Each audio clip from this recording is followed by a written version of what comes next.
আমন্ত্রণ জানাচ্ছি চ্যানেল 24 এর স্বাস্থ্য বিষয়ক বিশেষ আয়োজন বিশ্ব স্মৃতিরোগ দিবস পাওয়ার্ড বাই স্কয়ার ফার্মাসিউটিক্যালস পিএলসির আজকের এই বিশেষ আয়োজনে। প্রিয় দর্শক, আপনাদের সাথে আছি আমি ডাক্তার অর্থি জোকরিফ। স্মৃতিরোগ এটি শুধুমাত্র কোনো শারীরিক রোগ নয়, অনেক ক্ষেত্রে এটি সামাজিক ব্যাধি কিংবা অনেক ক্ষেত্রে এটি অপচিকিৎসা কিংবা ভুলভাবে ব্যাখ্যা হওয়ার একটি অন্যতম নাম। দর্শক, আমাদের সমাজে নানা ধরনের কুসংস্কার রয়েছে ব্যাধিটিকে ঘিরে। আমরা অনেক ক্ষেত্রে মনে করে থাকি এটি কোনো ছোঁয়াচে ব্যাধি, এবং ঠিক এই কারণেই সামাজিক ক্ষেত্রে, কর্মক্ষেত্রে কিংবা অনেক ক্ষেত্রে বিবাহযোগ্য কারণে অনেকভাবেই আমরা নানা রকম বৈষম্যের শিকার হয়ে থাকি। কোন ক্ষেত্রে আপনি বুঝবেন যে আপনি স্মৃতিরোগে আক্রান্ত এবং কখন বিশেষজ্ঞ চিকিৎসকের কাছে যাবেন? বাংলাদেশের প্রেক্ষাপটে স্মৃতিরোগের কোনো সর্বাধুনিক চিকিৎসা পদ্ধতি রয়েছে কিনা? আজকের এই বিশেষ দিনে আমরা গল্প করব কিংবা আলোচনা করব এই প্রত্যেকটি বিষয় নিয়ে। এবং আলোচনা করবার জন্য স্টুডিওতে আমাদের সাথে উপস্থিত রয়েছেন অধ্যাপক ডাক্তার আহমেদ আলী, চর্ম ও যৌনরোগ বিশেষজ্ঞ, প্রাক্তন বিভাগীয় প্রধান, শহীদ সোহরাওয়ার্দী মেডিকেল কলেজ ও হাসপাতাল। এবং আমাদের সাথে আরও আছেন অধ্যাপক ডাক্তার এম.এন. হুদা, যিনি চর্ম ও যৌনরোগ বিশেষজ্ঞ, সাবেক বিভাগীয় প্রধান, ঢাকা মেডিকেল কলেজ ও হাসপাতাল। দুজনকে আমন্ত্রণ আমাদের আজকের আয়োজনে। খুব প্রাসঙ্গিক বিষয়টি শুরু করছি। সারা দেশ সহ বিশ্বব্যাপী নানা আয়োজন এবং কর্মসূচির মাঝে আজ আমরা বিশ্ব স্মৃতিরোগ দিবস উদযাপন করছি। শুরুতে একটু স্যার আপনার কাছে জানতে চাই, কি কারণে এত আয়োজন এবং কর্মসূচি, কি কারণে স্মৃতিরোগ উদযাপনের ক্ষেত্রে এত পদক্ষেপ নেওয়ার প্রয়োজনীয়তা রয়েছে? জি, ধন্যবাদ আপনাকে। না, এটা আসলে আপনি কিছু কিছু বিষয় বলেই দিয়েছেন। কারণ হলো অন্যান্য চর্মরোগের থেকে এই স্মৃতিরোগটি একটু ভিন্নতর বিভিন্ন কারণে। কারণ হলো এটা যতটা না শারীরিক সমস্যা, তার চেয়ে মানসিক এবং সামাজিক সমস্যাটা অনেক বেশি। শারীরিকের চেয়ে মানসিক এবং সামাজিক সমস্যাটা অনেক বেশি, যেটা অন্য কোনো চর্মরোগে হয় না। ব্যতিক্রমী, এই ব্যতিক্রমের থেকে সৃষ্টি হয় বিভিন্ন ধরনের কুসংস্কার, ভুল ধারণা, ভয়, ভীতি, এইসব তৈরি হয়ে জনজীবনে একটা সমস্যার সৃষ্টি করে এবং যারা আক্রান্ত তাদেরকে একটা দুর্বিষহ জীবনের দিকে ঠেলে দেওয়া হয়। এগুলি থেকে মুক্তির জন্যই মূলত সারা বিশ্বব্যাপী এই ধরনের একটা প্রচারণার প্রয়োজন দেখা দিয়েছে এবং তারই ভিত্তিতে প্রতি বছর এই দিনটিকে বিশ্ব স্মৃতিরোগ হিসাবে প্রচারণা চালানোর জন্য নির্ধারণ করা হয়েছে। জি, খুবই চমৎকার। এবং এই কুসংস্কারগুলো থেকে দূরে থাকার জন্য আমাদের আয়োজন, আমরা হয়তোবা সচেতন করবার চেষ্টা করবো আমাদের আয়োজনের মাধ্যমে। স্যার, একটু জানতে চাই যে এবছরের প্রতিপাদ্য বিষয় কি এবং কি কারণে ধরে একটি প্রতিপাদ্য বিষয় নির্ধারণ করা হলো? আমি প্রথমেই আজকে 25শে জুন 2026 ওয়ার্ল্ড ভিটিলিগো ডে, বিশ্ব স্মৃতি দিবস। আমি আমার দর্শক শ্রোতাদের শুভেচ্ছা এবং ধন্যবাদ জানাই আমাদের সঙ্গে পার্টিসিপেট করার জন্যে। তো এবারের প্রতিপাদ্য থিম হলো ফ্রম স্টিগমা টু স্ট্রেংথ, কলঙ্ক থেকে শক্তি সঞ্চয়। এটা হলো প্রতিপাদ্য। আর স্লোগান হলো মেনি শেডস ওয়ান ভয়েস। তার মানে হলো যে অনেক কালার, অনেক রং, কিন্তু কণ্ঠ একটাই, ভয়েস একটাই। এটা হলো প্রতিপাদ্য এবং স্লোগান দুটোই। তো এবার এই ওয়ার্ল্ড সোরিটিক ডে উপলক্ষে প্রতি বছরে পৃথিবীর কোনো না কোনো দেশে এটা পালন করা হয়। এবার এটা পালন করা হচ্ছে, আমি একটু ব্যাকগ্রাউন্ডে যাই। ওয়ার্ল্ড স্মৃতি দিবস বা বিশ্ব স্মৃতি দিবসটা পালন করেছে 2011 সাল থেকে। এবং এটা একজন নাইজেরিয়ান ভদ্রলোক, উনি বেসিক্যালি একজন লয়ার, উনি নিজেও ভিটিলিগোর পেশেন্ট ছিলেন, উনি এটার উদ্যোক্তা প্রথমে। এবং প্রথম কংগ্রেসটা 2012-তে হয় নাইজেরিয়াতে। আচ্ছা, এরপর থেকে এটা পৃথিবীর বিভিন্ন দেশে হচ্ছে এবং এটার একটা অর্গানাইজেশন WCD, ওয়ার্ল্ড WSD বোধহয় একটা আছে ওদের, ওরা এটাকে কন্ট্রোল করে। এটা আমেরিকান বেজ একটা অর্গানাইজেশন। তো তো এটা করে এবং এটা বিভিন্ন দেশে করে। লাস্ট এটার সবচেয়ে এক্সপ্লোর করে বেশি সারা পৃথিবীতে প্রচারিত হয় 2014 সালে, এবং সেটা হলো গুজরাটে, ইন্ডিয়ার গুজরাটে একটা কংগ্রেস হয় এই বছর, এবং সেটাতে সারা পৃথিবীতে লোক এসেছিল। এবং সেই বছরই প্রথম সারা দুনিয়াব্যাপী এটা পরিচিত হয় যে একটা বিশ্ব স্মৃতি দিবস বলতে কিছু আছে এবং এটা প্রচারিত হচ্ছে। এই জন্য বলা হয় গুজরাটকে holy city, spiritual city for vitiligo. এবং এবারও এই অনেক বছর, 14 বছর পরে না 12 বছর পরে এবার গুজরাটে হচ্ছে এটা কংগ্রেস। এবং এটা আমাদের কাছাকাছি, আমাদের সাবকন্টিনেন্ট হচ্ছে, এটা আমাদের জন্য গর্বের বিষয় হচ্ছে। এবং এখানে সারা পৃথিবী থেকে ডার্মাটোলজিস্ট এবং এটার সঙ্গে সম্পৃক্ত যারা, বিশেষ করে যারা সোশ্যাল ওয়ার্কার পৃথিবীর বিভিন্ন দেশ থেকে এখানে এবার অলরেডি আসা শুরু হয়ে গেছে, এটা চলবে 25 থেকে 28 তারিখ পর্যন্ত গুজরাটে, ইন্ডিয়ার গুজরাটে। আচ্ছা, তো এটা হলো মানে ভূমিকা আর কি বিশ্ব সেতু দিবসের। তো বিশ্ব সেতু দিবস উপলক্ষে আজকে এখানে যে আয়োজন, এটাতে মূল কথাই হলো যে এটা এই সামাজিক যে ডিসপ্যারিটি তৈরি হয়ে গেছে বা সাধারণ মানুষ যে বোঝে না, সোশ্যাল স্টিগমা যে স্টিগমা রয়েছে যেটা, আমাদের। সেটা কলঙ্ক যেটা আমাদের আছে, সাধারণ মানুষের ধারণা যে কোনো পাপের ফল, সাধারণ মানুষের ধারণা যে এটা কোনো ছোঁয়াচে রোগ, এটা কোনো বড় রোগ, এটা থেকে এটা একজনের থেকে আরেকজনের হবে, অনেকে এটাকে ভয় পায়। ইভেন যেটা একটু আগে আপনি বলছেন ভূমিকায় যে মানুষের সমস্যা তৈরি হয়, মেয়েদের বিয়ে দেওয়া প্রবলেম হয়ে যায়, কেউ সেতু রোগী থাকলে বিয়ে দিতে পারে না, কর্মক্ষেত্রে, পারিবারিক বাপ মায়ের ক্ষেত্রে, সব ক্ষেত্রে বৈষম্যের শিকার হচ্ছে। এই বৈষম্যের কারণেই দেখা গেছে ইদানিং এটা নিয়ে খুব কথাবার্তা হচ্ছে যে মোর দেন 50% এই ভিটিলিগো পেশেন্টরা একসময় সাইকিক হয়ে যায়, মানসিক রোগে আক্রান্ত হয়ে যায়, এবং তাদের মানসিক ট্রিটমেন্টেরও দরকার হয়, সাইকোথেরাপি। আমাদের দেশেও তাই প্রচুর পেশেন্ট আছে যাদের মানসিকভাবে অসুস্থ, এবং তাদেরকে আমি রেফারও করে দিই মাঝে মাঝে যে আপনি একজন সাইকিয়াট্রিস্ট দেখান, এটা নিয়ে টেনশন করবেন না। অ্যাকচুয়ালি মানুষ কেন বোঝে না জানি না। আমি এই জন্য বলি প্রত্যেকটা রোগীকে যে দেখেন, যখন কোনো রোগী আসে দেখি যে খুব মানসিকভাবে অস্থির হয়ে আছে, আমি বলি যে দেখেন, this is not your disease, this is social disease, this is social disease. This disease যে পেশেন্টটা ভিটিলিগোতে আক্রান্ত হচ্ছে, this is not his or her disease, this is social disease. মানুষ এটাকে রোগ মনে করে, এটা খুব ইম্পর্টেন্ট জিনিস। তো এই জিনিসটা যতক্ষণ মানুষকে বোঝানো যাবে না যে এটা কোনো খারাপ রোগ নয়, এটা ছোঁয়াচে রোগ নয়, এটা কোনো প্রবলেম করবে না, আর এটা যে বংশগত খুব বেশি তা না, 15 to 13% বংশগত, বাকিটা তো বংশগত না, এটা অটোইমিউন ডিজিজ। কেন হয় এটা আমরা জানি না, এটা কোনো সমস্যা তৈরি করে না কারো। তারপরে তো এই যে সামাজিকভাবে যে ডিসপ্যারিটি, মানুষ নিগৃহীত হচ্ছে, বাচ্চার কাচ্চার স্কুলে গেলে তার সঙ্গে কেউ বসতে চায় না, বলে এটা খারাপ রোগ। তো যাই হোক, এখন আধুনিক যুগে এখন এই ওয়ার্ল্ড ভিটিলিগো দিবসে আমরা যেটা কিছু কথা বলবো চিকিৎসার ব্যাপারে, আমরা আরো বিস্তারিত জানবো, কিন্তু একটু স্যারের কাছে আসি। স্যার যেমন যে বলছিল যে অনেক ক্ষেত্রে এটা বংশগত রোগ নয়, বংশগত কতটুকু একটু জানবো আপনার কাছে, এবং আক্রান্তের ঝুঁকিতে কারা, যে কোনো ব্যক্তি কি হুট করে আক্রান্ত হয়ে যেতে পারে কিনা? অবশ্যই এটা এমন একটা রোগ, যে কোনো বয়সে, যে কোনো সময়, পুরুষ, মহিলা, বৃদ্ধ, বাচ্চা, শিশুতে সবাই আক্রান্ত হতে পারে। এটার কোনো নির্দিষ্ট বয়স নাই, নির্দিষ্ট পুরুষ মহিলা নাই, অন্য কোনো কিছু নাই, হতে পারে। এটা একেবারেই আচমকা হতে পারে যে কোনো বয়সে, যে কোনো লোকের। এখন যেটি বলছিলেন যে কিছু জিনিস, সেটা হলো কিছু রোগ এর সাথে দেখা যায় বেশিরভাগ রোগীর ক্ষেত্রে, অনেক সময় অনেক রোগীর ক্ষেত্রে শারীরিক আরও কয়েকটা অসুখ আছে যেগুলো কিছুটা রিলেটেড এবং সম্পর্কিত এবং একই ধরনের।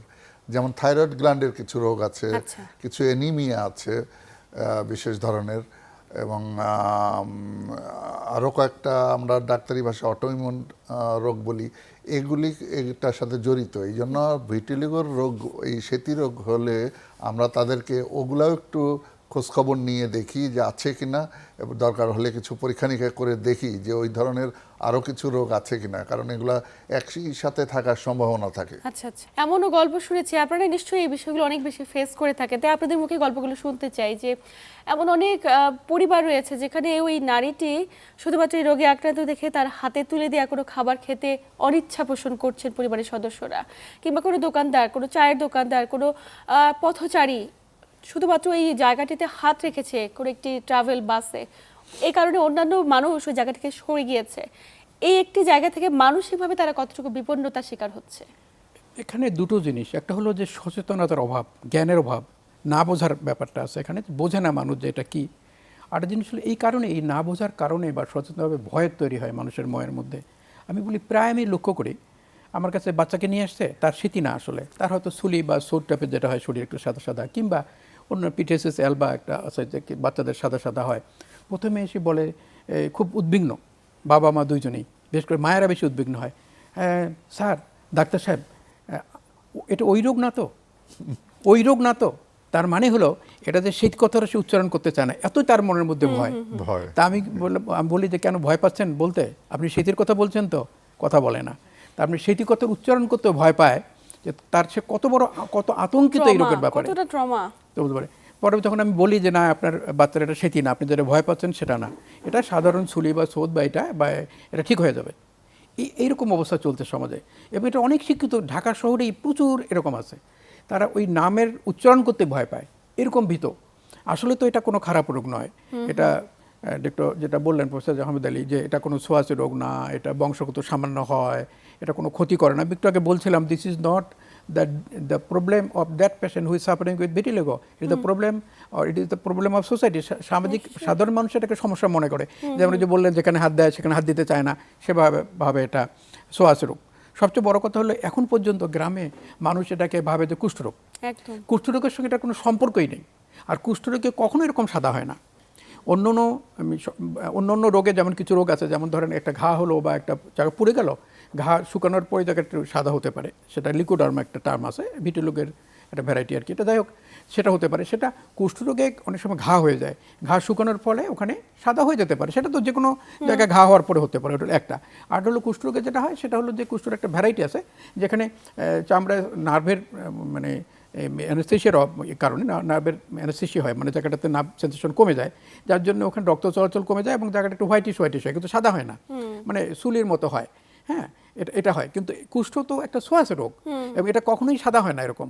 কিন্তু তারপরে মানুষ ভাবে, গ্রামে একটা কথা আছে যে ধবল কুষ্ঠ। ধবল কুষ্ঠ বলতে কোনো কথা নেই, কুষ্ঠ তো কুষ্ঠই, এটা আলাদা রোগ।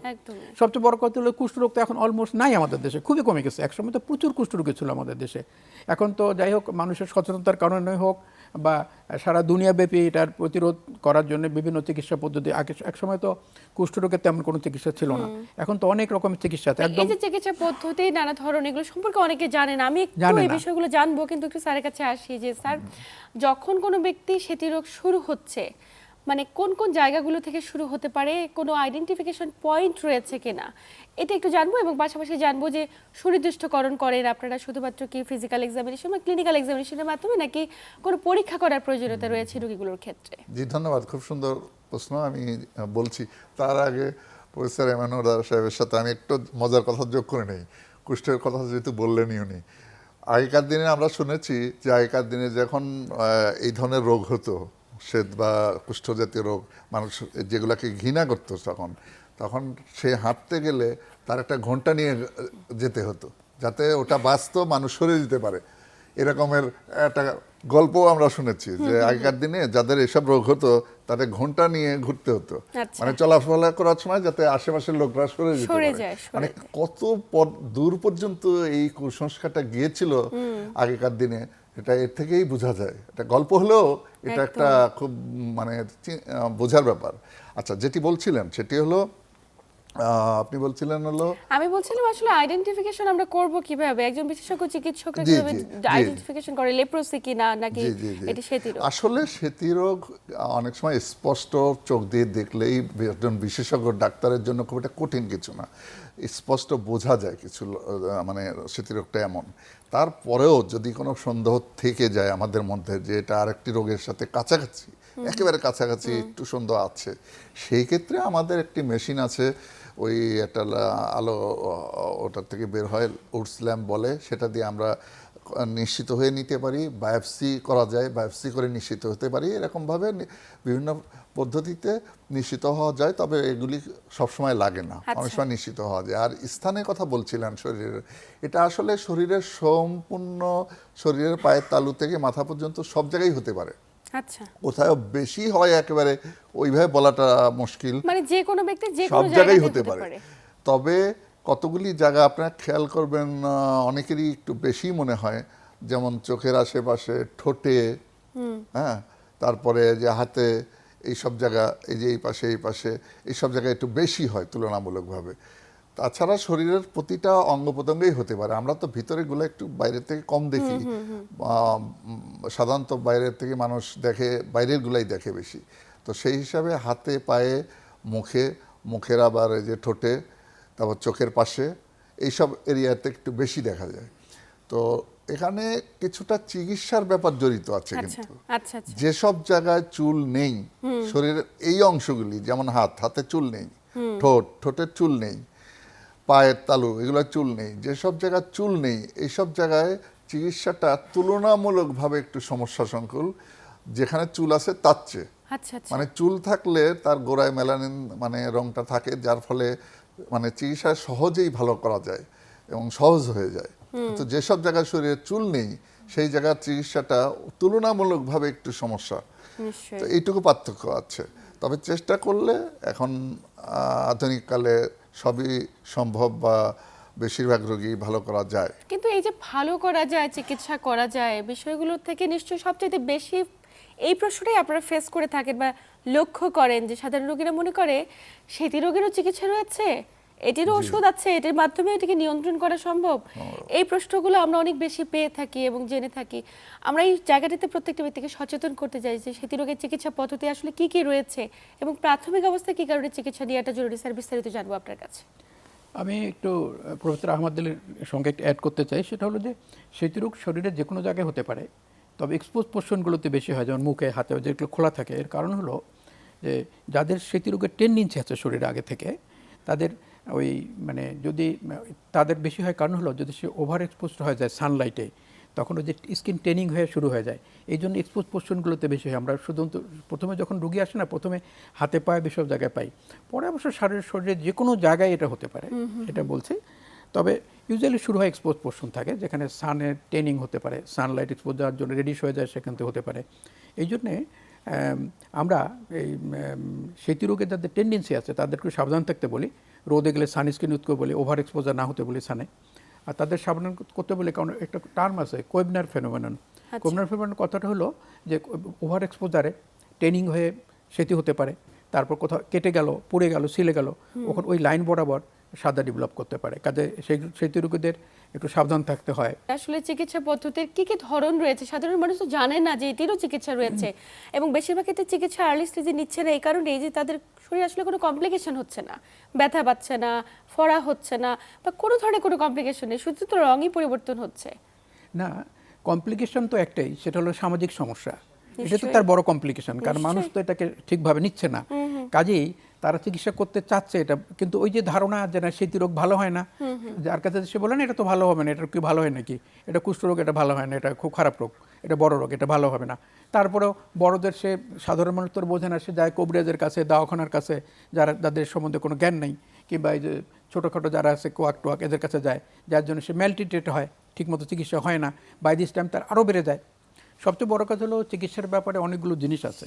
Early treatment obviously better for any disease, specially এই ভিটিলিগোতে, যেটা খুব ইম্পর্টেন্ট। যত তাড়াতাড়ি চিকিৎসা শুরু করা যাবে তত তাড়াতাড়ি ভালো হয়ে যাবে, কিওর রেট অনেক হাই এক্ষেত্রে। আর সোরিয়াসিসের ট্রিটমেন্টগুলো আমরা কতগুলো জিনিস দেখি, যে তার সোরিয়াসিসটা দুই ধরনের সোরিয়াসিস, স্টেবল, একটা হলো প্রোগ্রেসিভ। স্টেবল মানে হয়তো দেখা যায় একজনের শরীরে সাদা দাগ কয়েকটা আছে, অনেক বছর যাবত আছে, তার এটা ছড়াচ্ছে না, এটা একটা। আর হলো প্রোগ্রেসিভ মানে হলো ছড়া যাচ্ছে আস্তে আস্তে, এটা হলো দুই রকম। 3 নম্বর হলো শরীরের কত পার্সেন্ট, কত এরিয়া তার ইনভলভ, সেটা জিনিস। এগুলো আমরা চিকিৎসার আগে এই জিনিসগুলো দেখে নেই এবং অ্যাকর্ডিংলি আমরা চিকিৎসা শুরু করি।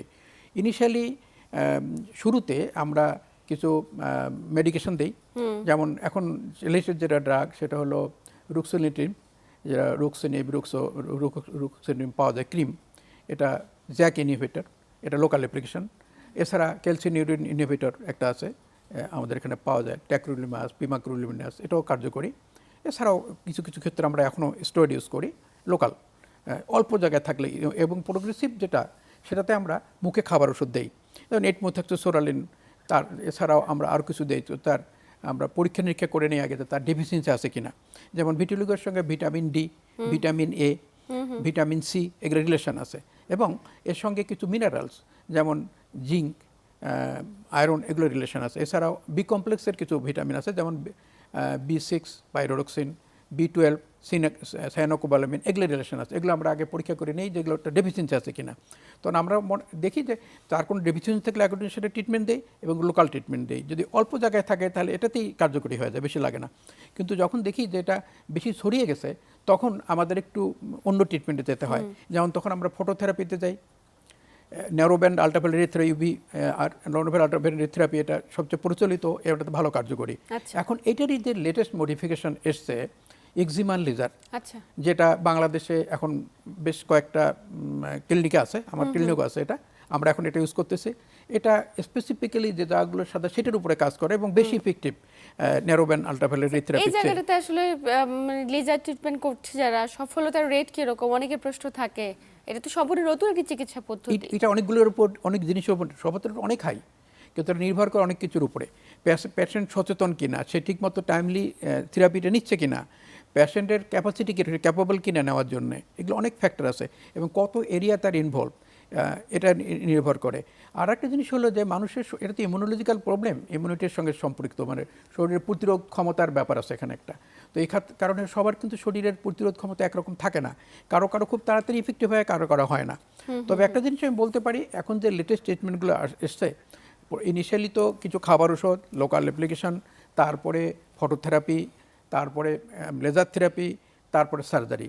সার্জারি তো এখন অনেক এই রকম। জায়গাটাতে একটু স্যারের কাছে আসবো, কোন কোন রোগীর ক্ষেত্রে সার্জারিটা আসলে কার্যকর এবং সার্জারি করার কোনো গুরুত্বপূর্ণ ভূমিকা রয়েছে কিনা, সফলতার রেট কিরকম? জি ধন্যবাদ। বিষয় হলো যে কোনো সার্জারি আমরা কখন করি? সার্জারি করা হয় হলো যখন সাধারণ চিকিৎসা কাজ হচ্ছে না, সাধারণ চিকিৎসা উন্নতি হচ্ছে না, তখন শেষ ভরসা হিসাবে সার্জারি করতে হয়।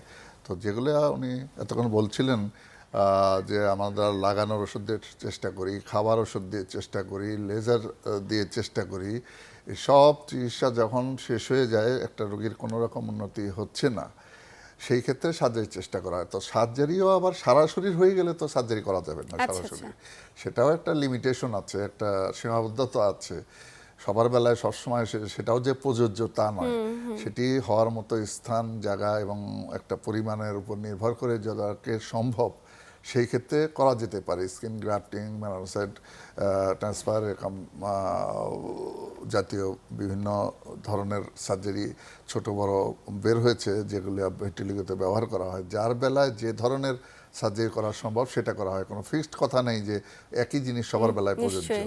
যার যার এই জায়গাটিতে হয়তো বা প্রত্যেকটি ব্যক্তি সচেতন হবেন, যাদের সেদি রোগ হচ্ছে আর্লি স্টেজে যদি চিকিৎসকের কাছে যায়, আপনি হয়তো বা শনাক্তকরণ করে বলবেন তার ক্ষেত্রে কোন চিকিৎসা পদ্ধতিটা সবচেয়ে বেশি কার্যকর, এবং সেই অনুযায়ী যদি একটুখানি সচেতন হয়, এবং যেমনটি আমরা বারবার মেসেজের মাধ্যমে বলছি, আমাদের সমাজ যদি একটুখানি উদ্বুদ্ধ হয় কিংবা একটু সচেতনতার সাথে এই রোগগুলোর সাথে ডিল করে, প্রত্যেকটি রোগীকে আলাদাভাবে চিন্তা না করে তাদেরই একটা অংশ ভাবে, তাহলে হয়তোবা এই রোগীগুলো সুস্থ স্বাভাবিকভাবে জীবনযাপন করতে পারবে।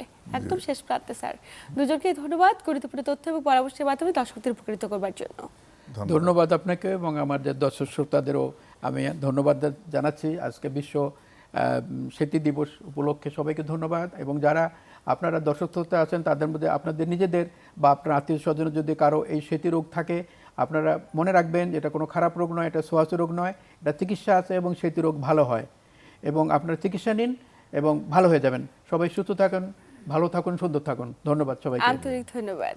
প্রিয় দর্শক, এই ছিল আমাদের আজকের আয়োজন, এবং যেমনটি বলছিলেন আমাদের বিশেষজ্ঞ চিকিৎসকগণ, কোনো ব্যক্তির মেধা, যোগ্যতা কিংবা ব্যক্তিত্বের উপর কখনোই সেতী রোগ নির্ভর করে না। তাই আমরা যে বিষয়টি থেকে বৈষম্যের স্বীকার করি কিংবা দূরে সরিয়ে রাখি, অবশ্যই এই জায়গাটিতে একটু সামাজিকভাবে আমরা প্রত্যেকে যদি এগিয়ে আসতে পারি যে এটি কোনো ছোঁয়াচে রোগ নয়, এবং এই কুসংস্কার থেকে বেরিয়ে আসার সময় এখনই। এবং আপনাদের প্রত্যেকের উদ্দেশ্যে এই বিষয়টি জানাতে চাই যে সেতী রোগের সর্বাধুনিক চিকিৎসা পদ্ধতি এখন আমাদের দেশেই সম্ভব, এবং আমাদের দেশের ফার্মাসিউটিক্যালস কোম্পানিগুলো সেগুলো বানাচ্ছে এবং কার্যকরী ওষুধ আমাদের দেশেই রয়েছে। তো একটুখানি সচেতন হন, বিশেষজ্ঞ চিকিৎসকের প্রতি আস্থা রাখুন। সবাই ভালো থাকুন, সুস্থ থাকুন এবং চ্যানেল 24 এর সাথেই থাকুন।